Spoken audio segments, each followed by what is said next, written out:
Hey everyone, it's Natalie, also known as Knitty Natty. Today I'm going to show you how to make a beautiful crochet I-cord in the round like on this Crochet Yarn Cozy Light.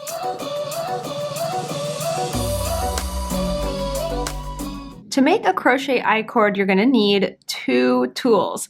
You will need your hook that you have already been using, and then a double-pointed needle or a needle tip or any kind of tool that can act like a needle that is around the same size or a little bit smaller. So for this Crochet Yarn Cozy, I have been using a C 2.25 millimeter hook.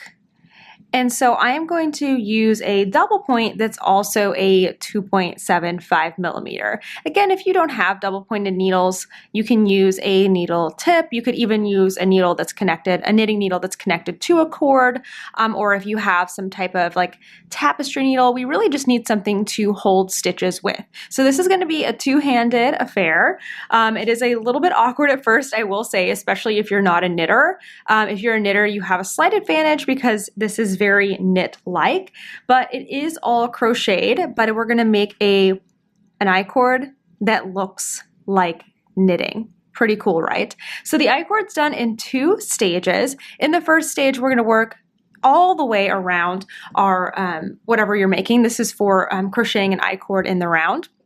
And then in the second stage, we're just going to do one really quick thing that tightens things up and looks really, really nice. And then finally, I'm going to show you how to sew together the two ends of your I-cord and make it look very seamless. One other quick note before we get officially started, if you are not making an I-cord in the round, if you're wanting to do a flat crochet I-cord, there is one additional step that you're going to need. And for that, I would suggest watching Tony Lipsy, who is TL Yarn Crafts. She has a great tutorial on a crochet I-cord, and I will link that down below. So we will begin here at the beginning of the round. You can see this is my first stitch. I can go ahead and take this out. I'm not going to need that anymore. So we're going to begin with a small setup involving our crochet hook and that double pointed needle.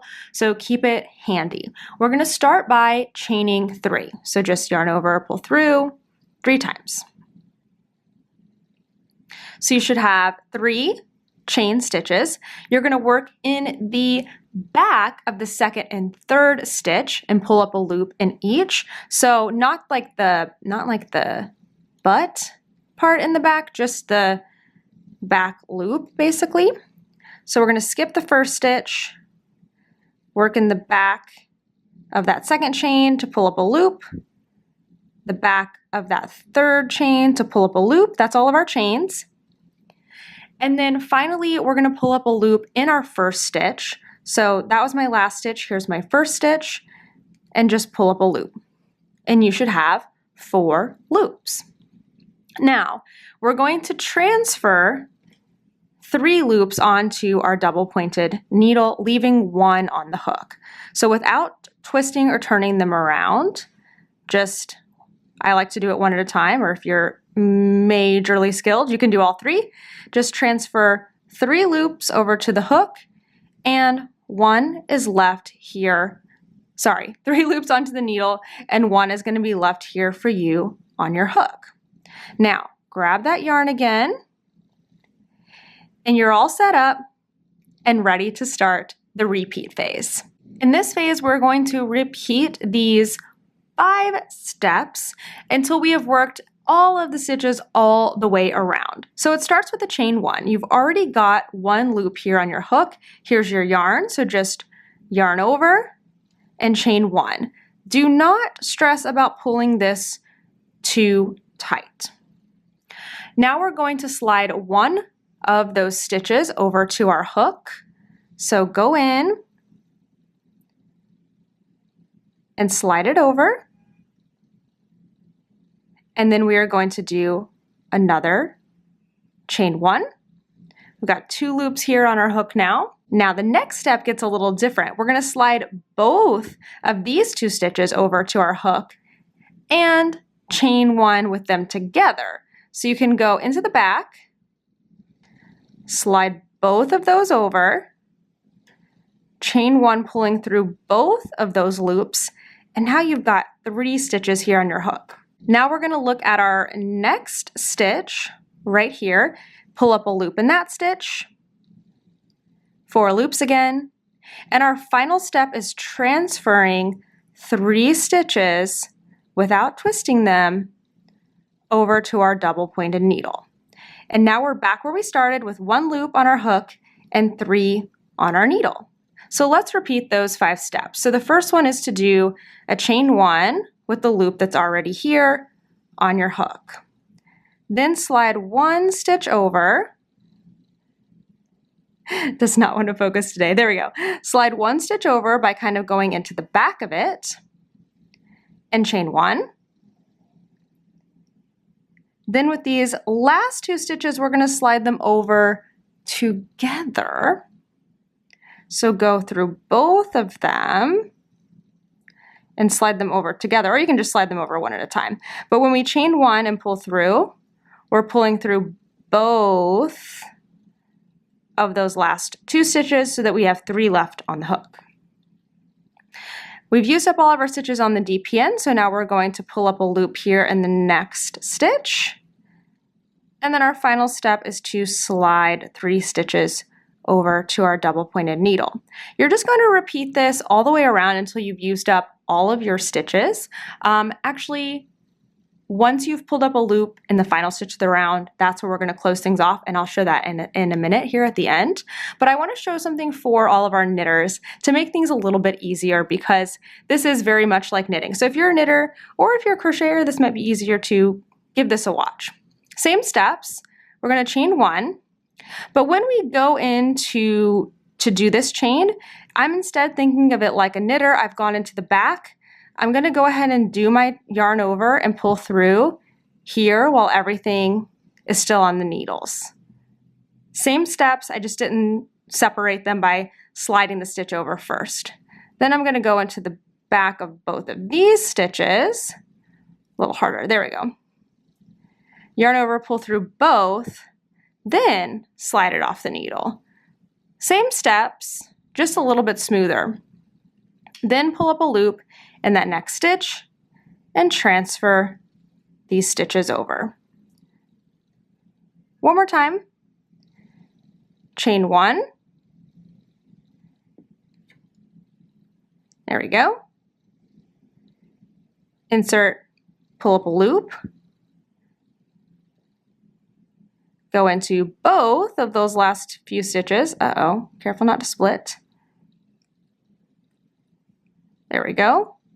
Pull through both, pull up a loop, and then transfer 3 to the double pointed needle. So you can already see that I'm getting a lovely little I-cord look here.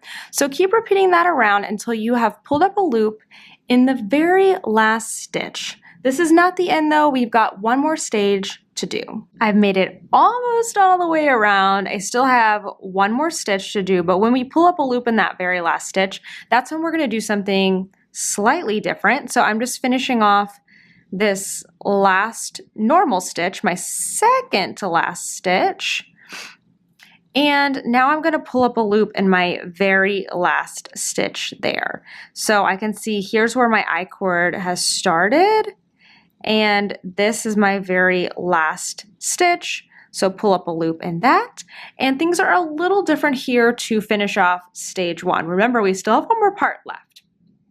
So to finish off this, we're going to slide just 2 of our stitches over to the double pointed needle.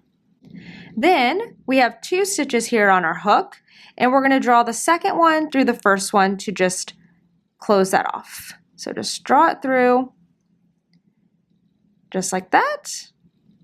Then we're going to slide 1 more loop on over, and same thing, just draw it right on through. We're just binding off this I-cord, basically. And then the last one, slide it on over. This is our live loop. We're just going to pull that one on through. You can set this double pointed needle or whatever you're using to the side. We're done with it. Crocheters, I know you're happy to hear that because, man, kind of cramps up your hand. It's a little bit awkward. So that is the end of our first stage. You should have an I-cord all the way around your piece. It may look a little loose, and that's okay because we're about to tighten things up with our final stage here. Now, in order to start this final stage, we are going to take this stitch off of our hook and we're going to pull it through to the back.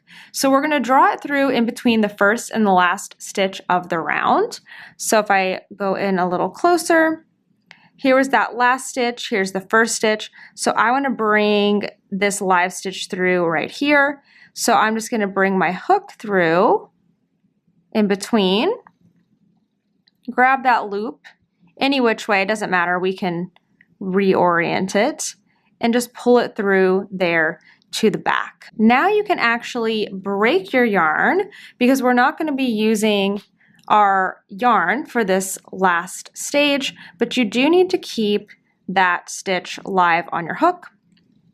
And we're ready for stage 2.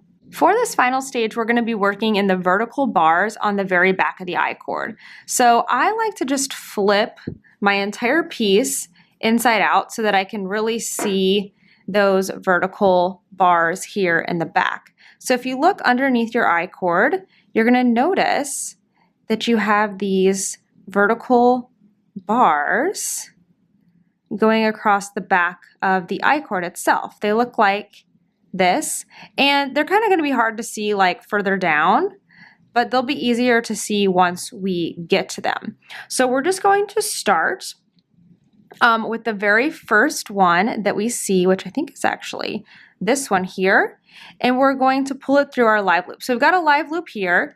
We broke our yarn so that we won't be tempted to actually like crochet with it. We're just going to be pulling through loops. So grab that first vertical bar and pull it through.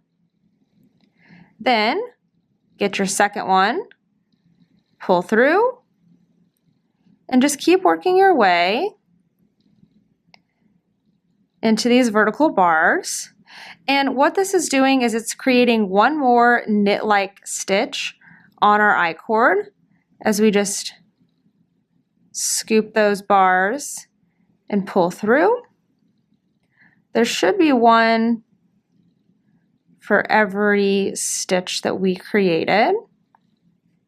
But this is why you don't need to be pulling super tight when you do that initial chain one, or else this whole row is going to be quite difficult.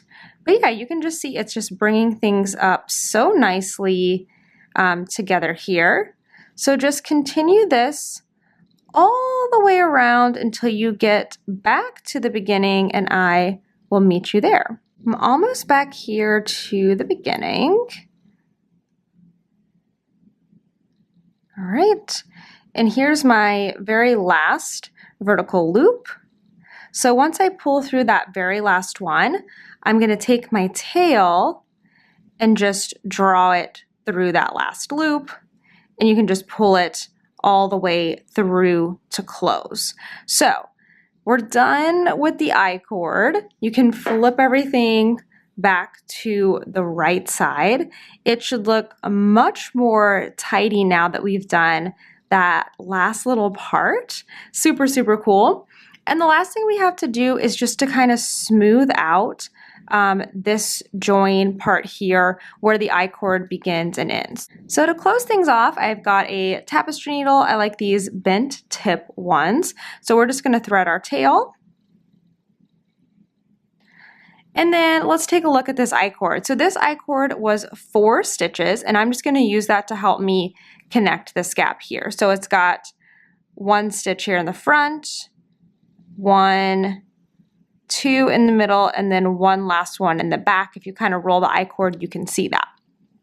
So the way I'm going to start here is with this back stitch from this side. And I'm going to try to match stitch for stitch between my 2 I-cord ends. So I'm going to come through. This is kind of like a duplicate stitch for my knitters. I'm going to come right underneath that last stitch under both of the legs.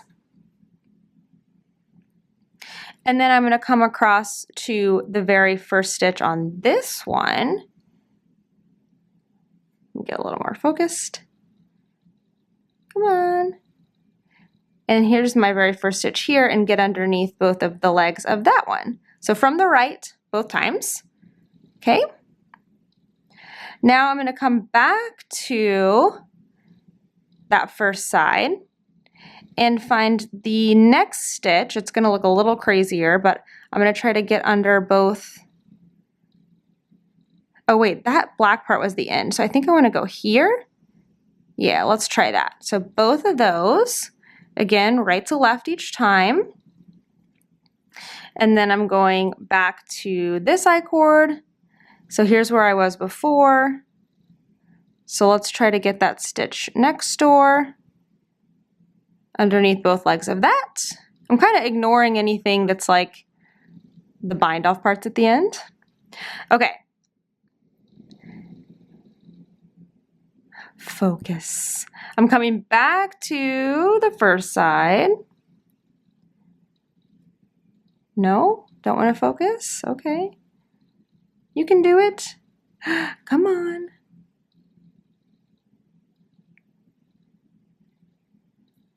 I know it's so hard to see because it's like that black right there. So that's where I just came out before of this stitch. So I'm going to get this next stitch right under the two legs of it. Then back to this side. That's where I came out before. So I'm going to get the next stitch, two legs of it, and I should have, that was 3 on each side, so I should have 1 more. And I'm just kind of like tightening up in between. See what it's doing, me going back and forth, is it's like making, well, not that you can see it, it's making another row of stitches here. Super, super cool. Okay, so I should have 1 more left on each one because I just came out of this stitch. So here's the last stitch on this side, go under both legs. And then the last one here on this side. Yes. Okay. So once I finish that off, I'm just gonna see how it looks. Looks pretty good. Looks pretty smooth. Yeah, that's not bad. And then to finish off, let me see if I can get that into focus. I want to finish off, so I've got half of this last stitch and I want to loop that back around to here so it just looks finished off. So I'm actually just going to kind of like usually poke through. I don't know if I should go into the I-cord, maybe like right here. Oh, you can't even see that. In knitting, it's a little bit easier because you can kind of go underneath the I-cord, but in crochet, I just want to kind of, see how I've got that half stitch? I want to kind of finish it off by like going somewhere here and just like maybe poking through to the back. I don't want to come out of the I-cord. There we go. I think I just got underneath it. But that will just kind of finish off that last half stitch and make things look really nice and smooth. Now my end has just come through to the wrong side, so I may just kind of like weave it into the I-cord, or you can weave it into your single crochet or whatever you've done here. But I'm just going to kind of finish it off. I love being able to do that and make things really, really smooth. Anyway, you can finish it off however you see fit, but that should make it nice and smooth. And that is your crochet I-cord. Thank you so much for watching. I hope you enjoyed this tutorial on the crochet I-cord in the round. Remember, if you are doing a crochet I-cord flat, there's another step that you need to do, and I will link Tony Lipsy's tutorial down below so that you can find that. This pattern is the Crochet Yarn Cozy Light, and it is out now. I'll put the link down in the description box.